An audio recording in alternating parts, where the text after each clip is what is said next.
iluto natin ito. $1.58 na broccoli. Nakakatawa ito. Napakamura ng gulay. Ha? Napakamura ng gulay. Parang napakamura, pero iwan ko sa Philippines, magkano ba ang broccoli? Sa Pilipinas, wala akong broccoli. Wala akong $100. Yung ganyan kalaki, 150 na. Mga 1 to almost 200. So yung mga Filipino... Tapos hindi pa maganda yung quality. Yung mga Filipino food lang ang vegetable ang mahal dito. Oo nga. Tsaka yung mga ingredients, no? Pero okay lang. Mas mura pa rin dito. Sobrang mahal talaga. Pero noon nagko-convert kasi ako kaya ang mahal. Hanggang sa ko na hindi mag-convert. Mura lang pala. Dati mura sa Pinas. Ngayon talaga wala nang mura. Diyos ko. Pakahirap na ng buhay. Kaya isama mo na yung pamilya mo dito. Mas makakatipid ka dito. Oo nga. Sana, no? Hopefully 2 to 3 months kasi hintay ko pa yung decision. Kasi 3 lang ang pwedeng isama. Kasi kapag 4 na, malaki yung babayaran. But ilan ba yung anak mo? Ay, paano nila yun? Hindi naman. Dadalhin mo na sila. Yung ko lang eh. I-work. Ano ba, sinislowly ba rin ang mag-answer? Yung yung agency na tanong sa akin. Pero kapag halimbawa mag-choose na kami ng visa, doon na kami. Doon na kayo. Sepon mami. Mami, sepon mami. Kasi nakapagala kami kaya nakapag-sponsor. Correct. Nakakamala na talaga. Mas namumurahin. Eh, kasi nga gusto kong bibis ako. Kasi ano na lang, pag dumating si Mark, kaya inaasok. Sa Aros? Sa Aros? Alam mo, meron dito si Ate Tin, di ba? Last time sinamahan ako. Meron malapit dito eh. Ano? Ano siya natin?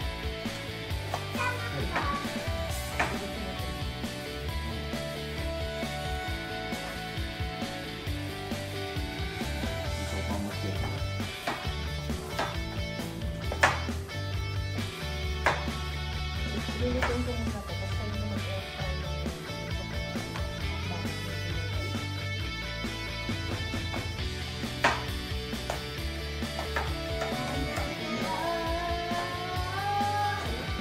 sa kanya, hindi niya sinusuot kasi mainit sa Pilipinas. Wow, galing naman ba? Sana niya hindi natutulog pa.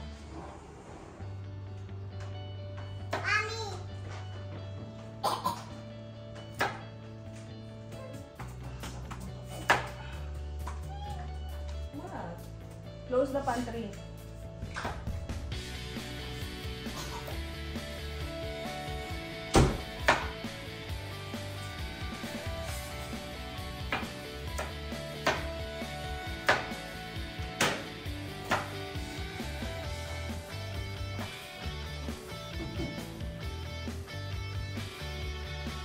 So, patanggap tayo ng labada.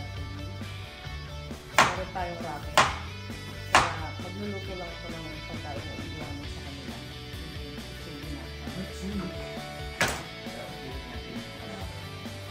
Alis ako today para tumanggap ng labada, mga kainin.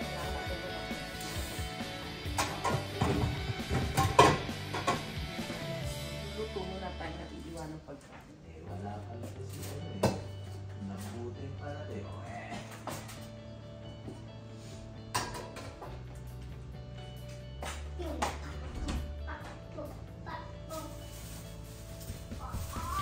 Lagyan ko pa ba ng onion? Lalaki mo na ng sibuyas dito. Lagyan ko pa yung broccoli. Wala. Ito nga may natirang adobo eh. Ano ko, isasahog ko na sa broccoli para may carnate, saka may lasa.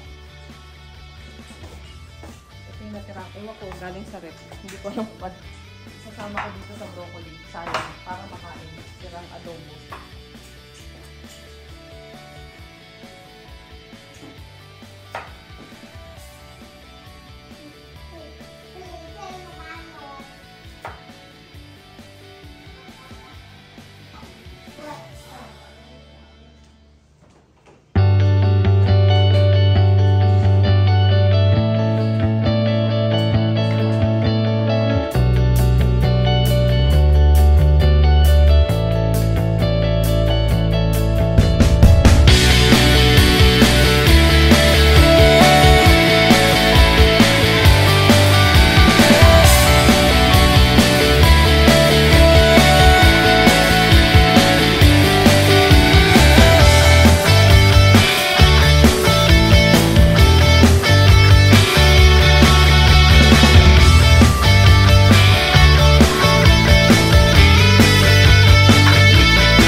Dalawa yan, ano, binili ko sa Pilipinas, sa Lazada. 2 piraso.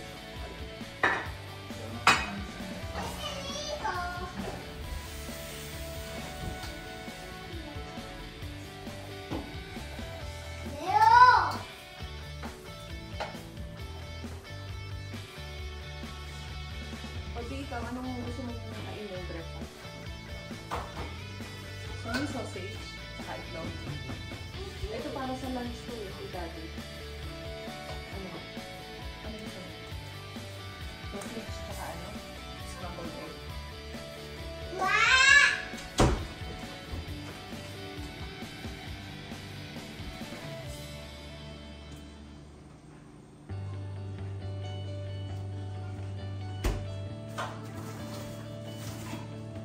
Frozen pa.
Good morning.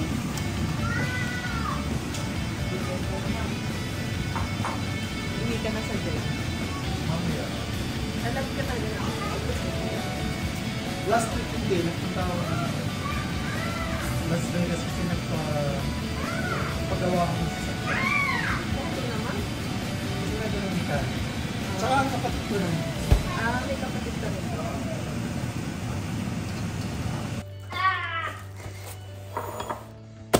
Ilan to? 18 eggs per tray. Dalawa siya. $6 and almost 7. Mga ganyan. So, parang magkano siya in peso? Parang 300 plus. For 18 times 2, 36 eggs. Oh, mura pa rin, diba?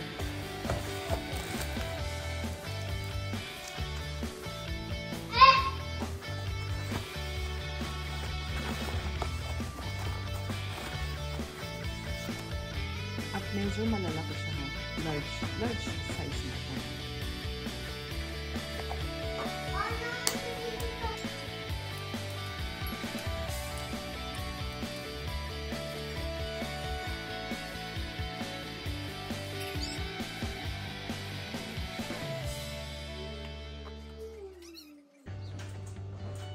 Lagyan natin ng eme-eme para may lasa. Onion powder.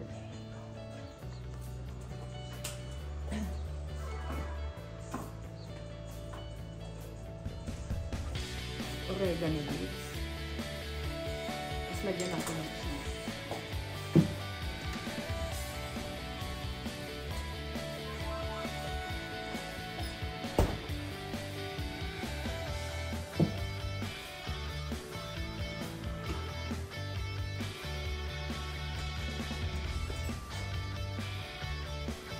Lagyan natin basil leaves.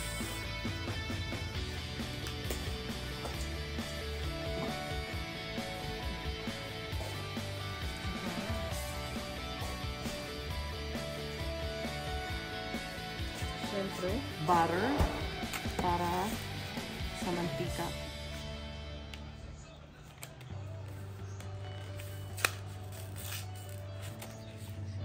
$5.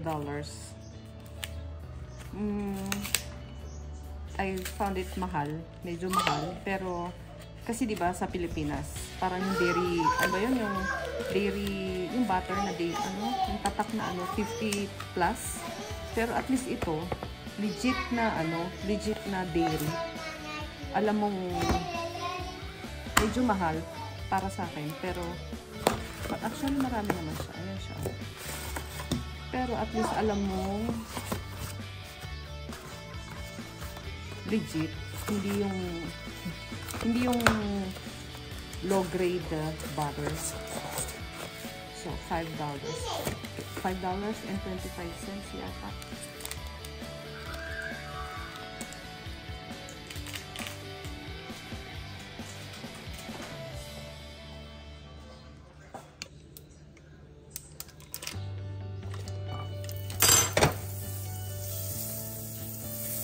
Lalagay ko na yung egg agad kasi baka masunog ang ating bata.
Natin para maluto yung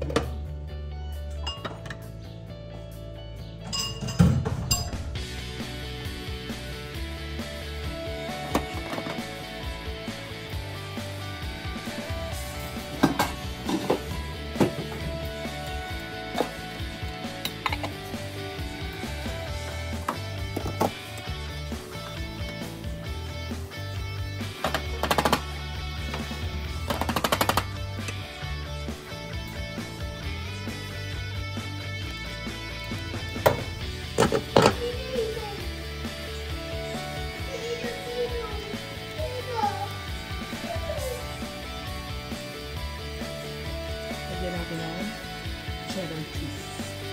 Kasi namin ang parmesan romano cheddar cheese.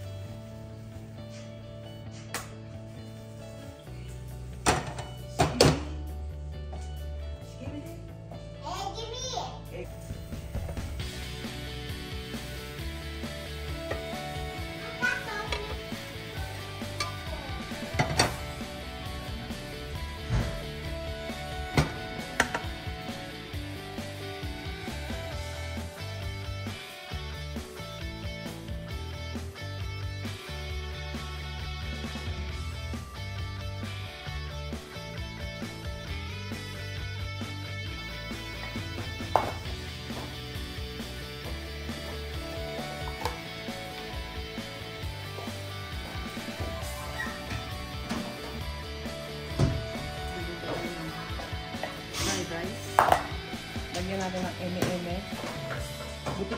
Buti pa dito, pagka ini-stack ng ano, hindi nabubuo. Mataas kasi humidity sa Pilipinas eh. Kaya nasasayang.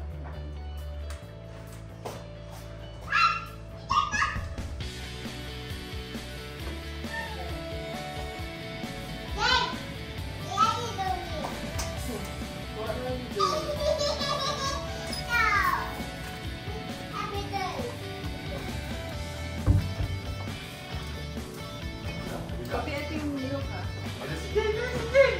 Pag gusto mo yung fresh milk para Ay, daw, hi! Ayun, yung pula.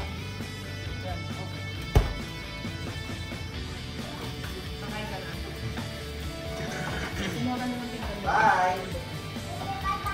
Bye-bye!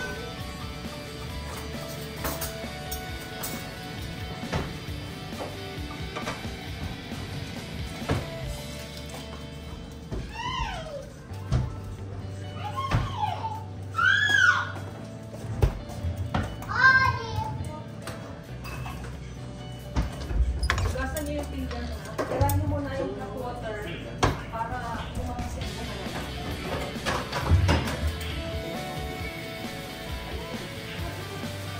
Wala ka rin gluing? Ay!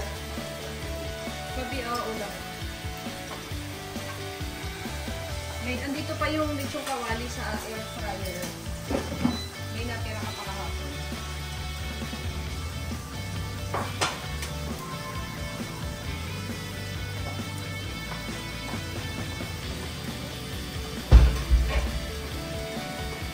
Ito na daw yung ulam mo.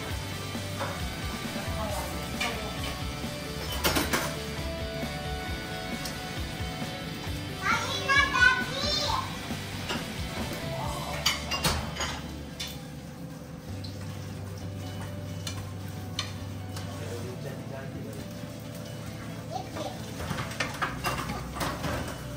Kasi yung mga last nating ano, di ba? Saan tayo?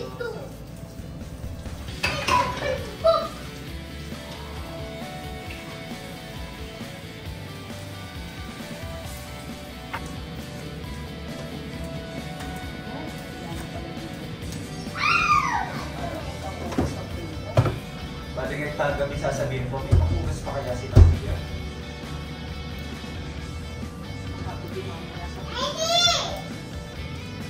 Yes. Ngayon isipin na. Hindi naman yata ito masyadong ginagamit. Pero dati di ba, laging gamit sa tuyo. Ano yan? Ketchup. Dito sa stove, ano? Ayan na.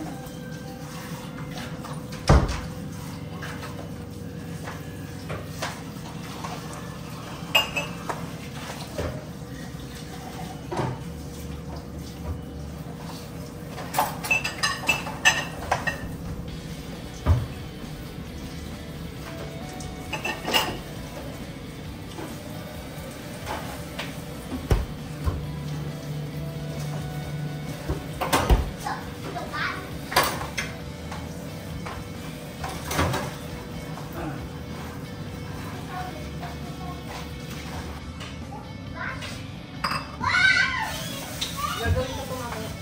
Papaulit ko daw sa hiking. Sakali na nagpapalit yung adobo. Masarap sana yung adobo ni Atay. Bago namin bukas. Oo. Magpapakain daw si Taylor sa Kailan? bukas. Pag breakfast niya daw, kasi daw mabubusong kayo sa mga. Sabi niya ano? Busog agad. Sabi ni Ray, magpapakain daw si Taylor.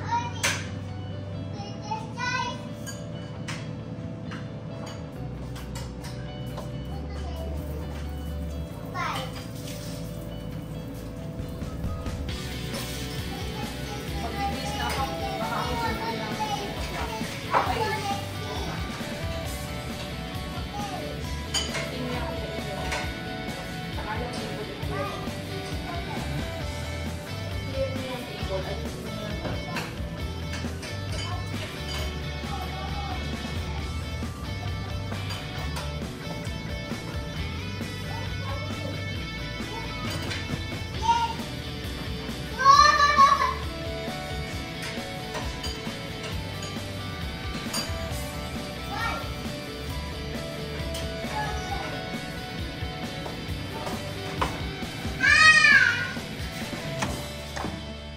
Kabiliempo.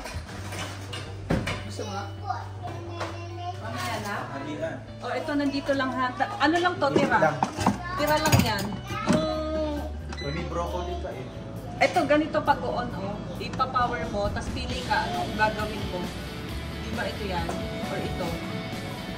O, halimbawa yan. Yung sa chicken yan. Kaso nagraran lang eh. Kasi, pinano ko lang, pinutol ko lang pag-oras. Yan.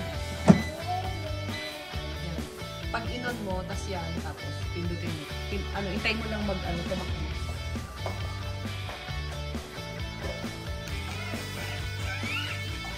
Ano ba yan?